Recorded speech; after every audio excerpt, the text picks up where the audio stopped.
Hello again, it's your internet dad, sharing life lessons that I offered my own sons in the hope they'll be useful to you.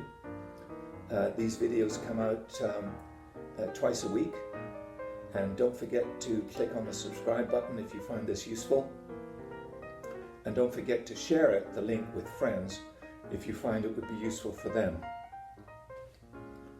Today's discussion is weapons safety. And I'm going to talk about the principles of weapons safety, which I hope you will retain and keep for the rest of your life. But the next few minutes is no substitute for a firearms training session.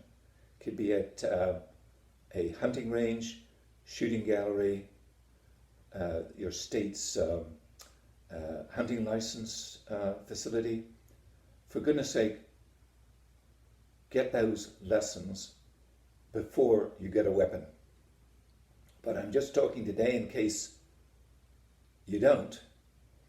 I'm going to cover some very basic parts of the business. The thing that amazes many people around the world is that here in America, a 14-year-old can buy a rifle. At 18, in many jurisdictions, they can buy rifles or pistols or sidearms, assault rifles and the like. Now, the same people who would think it's strange that someone could buy an airplane without a pilot's license or buy a very fast sports car without a driver's license surely applies here. And there's no excuse for not doing it.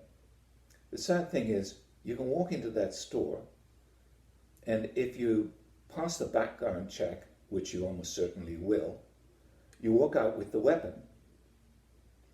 In a private sale, and in some gun shows, you won't even have to pass the background check. You'll have the weapon. So no training is necessary, and it is surely needed.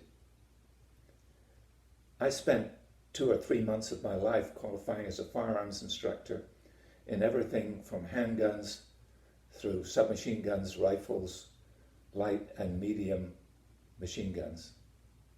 And they all had one thing in common. When you saw them, you didn't know whether they were loaded or not. And I'm going to discuss that aspect today.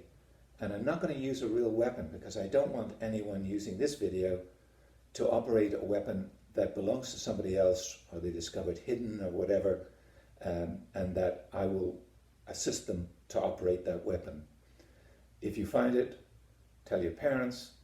If you're on your own and you find it, call the police. Get it into somebody else's hands. So I'm going to use a very simple weapon to illustrate these principles today, as if it was a real weapon.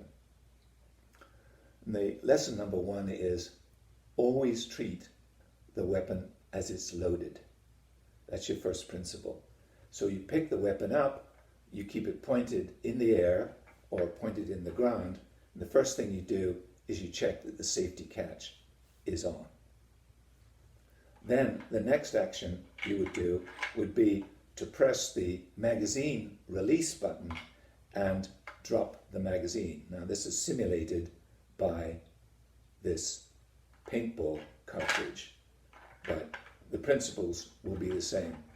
Now the fact that I've removed the magazine doesn't mean to say the weapon is safe, because there could be a round in the breech.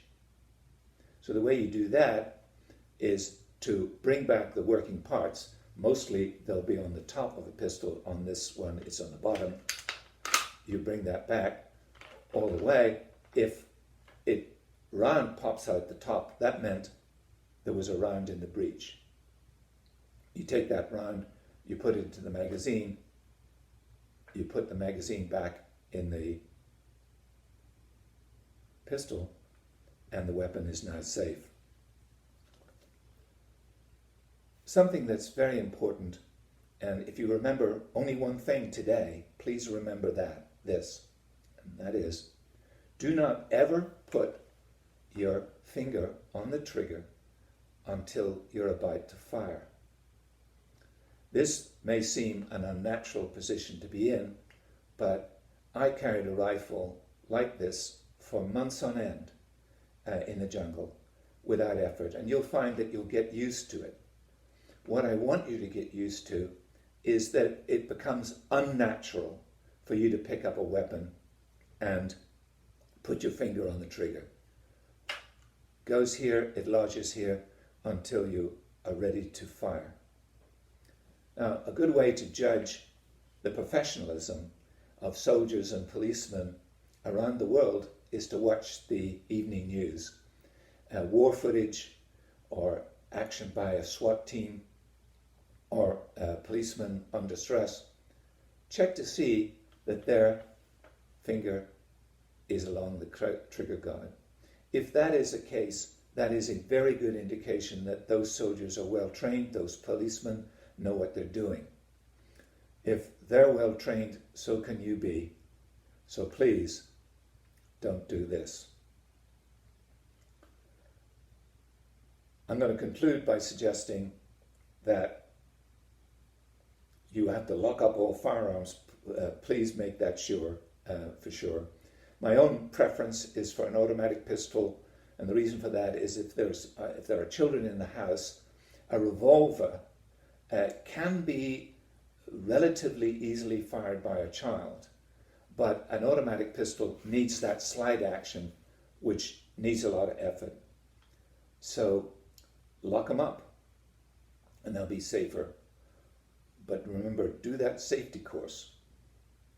And finally, if you know somebody's fooling around with weapons with no training, for goodness sake, show them the link for this video and encourage them to do that safety course. Good luck and good shooting. Till next time.